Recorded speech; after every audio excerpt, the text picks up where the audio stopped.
All Kerala photographers association Irinjalakuda മേഖലയിലെ വാർഷിക പൊതുയോഗം വൈസ്മെൻ ഹാളിൽ നടന്നു. പൊതുയോഗം AKPA ജില്ലാ പ്രസിഡന്റ് ജനീഷ് പാമ്പൂർ ഉദ്ഘാടനം ചെയ്തു. മേഖലാ പ്രസിഡന്റ് സുരേഷ് കീഴ്ത്താനി അധ്യക്ഷത വഹിച്ചു. SSLC പരീക്ഷയിൽ ഉന്നത വിജയം കരസ്ഥമാക്കിയ അസോസിയേഷൻ അംഗങ്ങളുടെ മക്കളെ അനുമോദിച്ചു. ജില്ലാ ട്രഷറർ തോമസ് വടക്കൻ, മേഖലാ ഇൻചാർജ് EN ജോർജ്, ജില്ലാ വൈസ് പ്രസിഡന്റ് വേണു വെള്ളാങ്കല്ലൂർ എന്നിവർ ആശംസകൾ അർപ്പിച്ചു. മേഖലാ സെക്രട്ടറി ജോജോ മാടവന റിപ്പോർട്ട് അവതരിപ്പിച്ചു.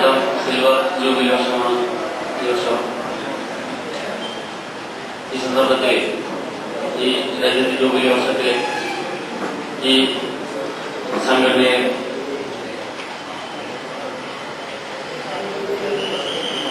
സ്ഥാപിക്കുകയും അതുപോലെ തന്നെ 25 വർഷമായി കേരളത്തിൽ ഈ സംഘടന നിലനിൽക്കാൻ വേണ്ടി പ്രയത്നിച്ച അതിനുവേണ്ടി ത്യാഗം ചെയ്ത മുഴുവൻ സംഘടനാ നേതാക്കളെ സന്ദർഭത്തിൽ ഞാൻ സ്മരിക്കുകയാണ്.